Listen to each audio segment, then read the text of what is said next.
Dahil sa ginawa ni VP Inday Sara na maagang deklarasyon ng kanyang kandidatura sa pagka-presidente sa 2028, mga kababayan, nagkagulo na ang mga dilaw. Sila-sila na po ang nagbabanatan ngayon, mga kababayan.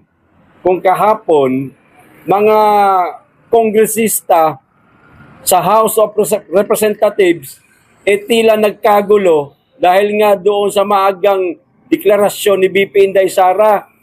Naguluhan sila kung babawi ba sila dahil nga sila nag-commit na di umano, nangako na sila, napipirma sila sa impeachment kay VP Inday Sara para mapa-impeach ang ating pangalawang Pangulo kasi merong nanghihikayat sa kanila kahapon. Diba? Nasabi ko na po sa inyo, sa mga hindi pa po nakapanood ng video na yon, nasa baba po, nagkagulo po, di umano, ang mga kongresista, mga kababayan, kasi pinaasa sila nung isang mama eh. Pinaasa sila eh. Na ang sabi nung isang mama, magre-resign na yan sa April, itong taon na ito. Ano pang kinatatakutan ninyo? Hindi naman tatakbo na yan sa pagka-presidente. Yan ang ipinapakalat. Yan po.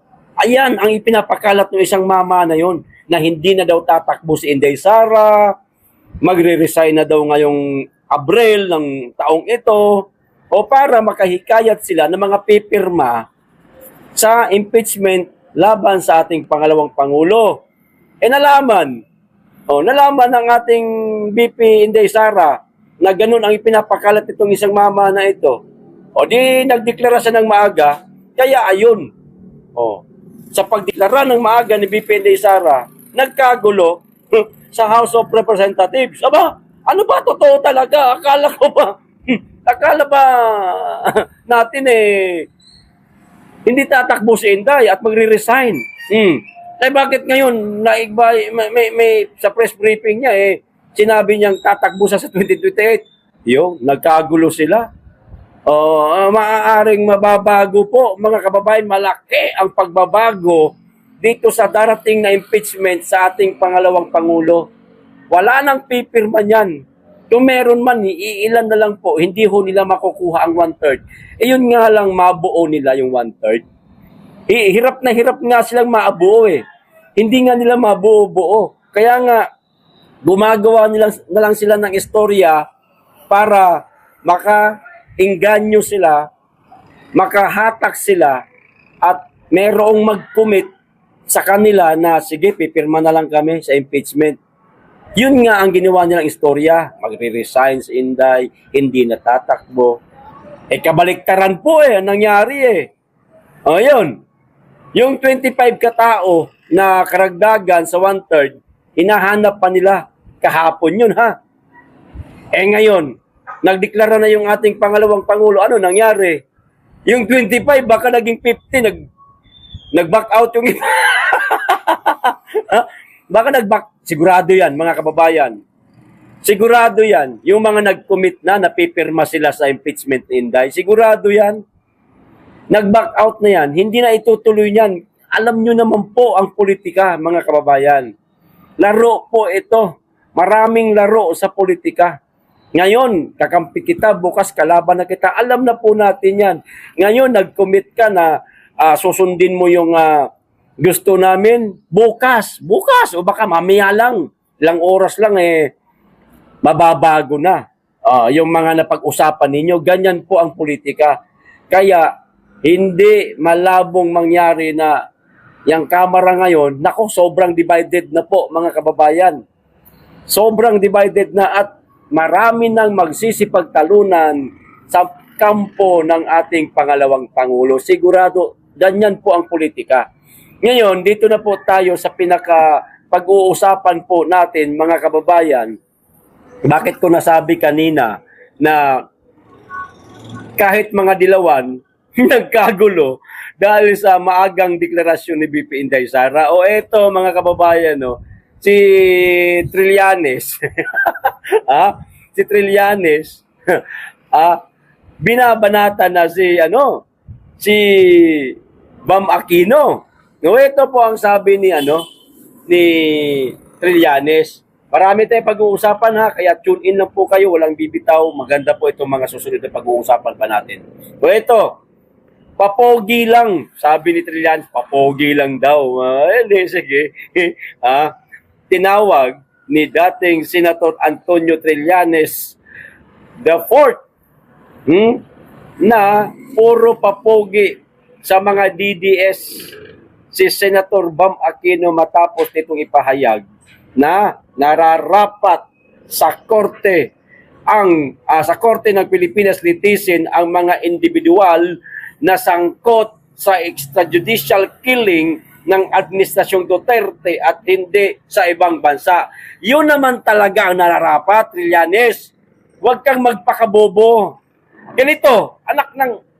Tama! Andito pala partner ko. Ganito, Trillanes. Inahamon ka namin. Ang kukulit ninyo Gusto nyo litisin. Nandun na tayo. Ang Pangulong Duterte naroon na sa dahig. Wala na tayong magagawa. Kinidnap na, pinadala na. Pero meron pang mga susunod. May listahan na nga. Nandyan na sila Bato. Nandyan na sila Bongo. Ngayon, Trillanes, sinahamon ka namin. Pakitaan mo kami na nagmula sa saligang batas sa 1987 Constitution. Na meron bang batas na kapag ka ang isang Pilipino nagkasala sa ating bansa, totoo man o hindi, pwedeng litisin sa banyagang bansa. Sige nga, Antonio Trillanes, pakitaan mo nga kami ng artikulo ng batas na nakapaloob sa 1987 Constitution. Kapag ka meron kang naipakita sa aming batas, mananahimik kaming mga DDS. Hindi na kami mag-iingay. Bakit naroon sa dahig Netherlands ang dating Pangulong Duterte at maaaring madala rin at litisin din sa dahig Netherlands itong mga panibago na naman ngayon nalalabasan di umano ng arrest warrant mula sa ICC. Pero pag wala kang maipakita sa amin nang sinabi ko, Trillanes, manahimik ka, nariyan ka, nag-iingay ka, kasi maaaring bayad ka. Merong taong nasa likod mo. Merong taong nag-uutos sa'yo para ito ang gawin mo. Gipitin mo ang mga Duterte kasama ng mga alyado ng mga Duterte, maging ang mga vlogger. Alam namin yan. Ihuhuli nyo kaming mga vlogger. Alam namin yan. Kaso wala ka maipakitang batas na ganun, O kaya manahimik kayo. Walang jurisdiction ang ICC sa ating bansa. Ang kulit ninyo. Ilang beses ba kayong ipinanganak? Wala, hindi ba kayo marunong umintindi? Akala ba namin matatalino kayo? Akala ba namin mga naknamyawa, putak, tagagaling ninyo mag-English? Pero hindi kayo marunong umintindi ng English na nakapaloob sa saligang batas? Na walang jurisdiction ang ICC manghimasok sa ating bansa, hindi nyo ba naiintindihan yan? Tama naman ito sinasabi ni Bam Sumusunod lang si Bam. Kung ano ang katotohanan, yan lang ang sinusunod niya. Hindi yung kahit alam na ninyong mali, pinagpipilitan pa ninyo na tama, itama, imulat talaga sa mga taong tama yung mga pinagsasabi ninyo. Hindi na bago sa amin yung style ninyo, Trillanes. Hindi na bago sa amin yan. Ang alin, ang tama, inuulit-ulit ninyo, inaaraw-araw ninyo para magmukhang totoo. Ganyan yan mga kababayan. Kapag ka ang mali, inuulit-ulit mo, nagmumukhang totoo yan. Ganyan po ang ginagawa nila ngayon sa mga Duterte at sa kaalyado ng mga Duterte. Yung walang katotohanan, tulad yan kay Inday Sara, confidential fund, 125 million, at saka yung sa DepEd, inuulit-ulit nila, inaaraw-araw nila, walang katapusan, 1 taon na lumipas, yan po ang lagi nilang sinasabi. na nagnakaw di umano si Inday Sara, di bagay nagmukhang totoo sa mata ng ating mga kababayan na walang nalalaman patungkol sa usaping pangpolitika? Mga kababayan natin nagtitinda lang ng kung ano-ano dyan sa gilid. Yung mga kababayan natin na namamasukan sa pribadong kumpanya, uuwi ng bahay, hindi manunood ng balita tungkol sa politika, kundi diretso kay Cardo Dalisay. Yung mga walang pakialam sa politika ba, magmumukhang totoo sa kanila yung mga paratang nitong mga dilawang ito, mga kababayan.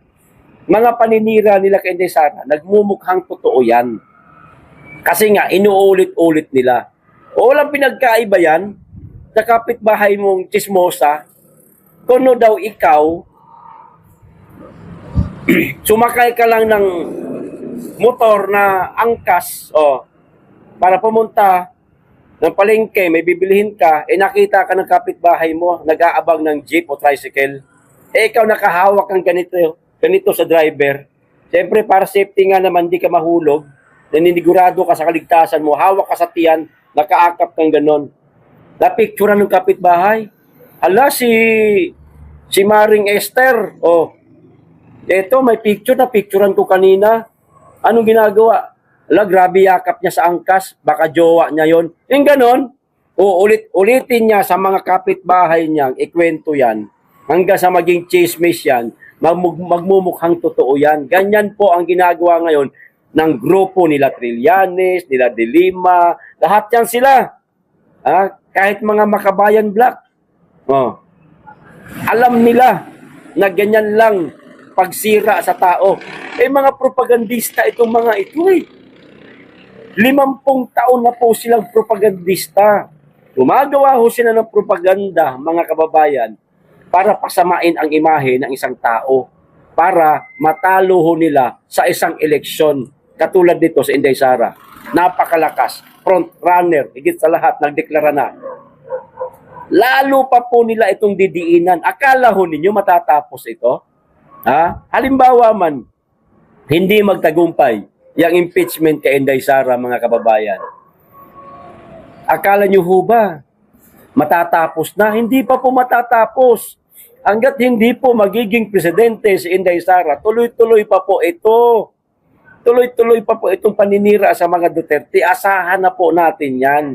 Hindi ho titigil ang mga yan hanggat hindi maupong presidente si Inday Sara. Kahit nga maupo yan Kahit nga maging presidente na si BP Inday Sara, nariyan pa rin po yung mga paratang sa kanya Hindi ho matitigil yan.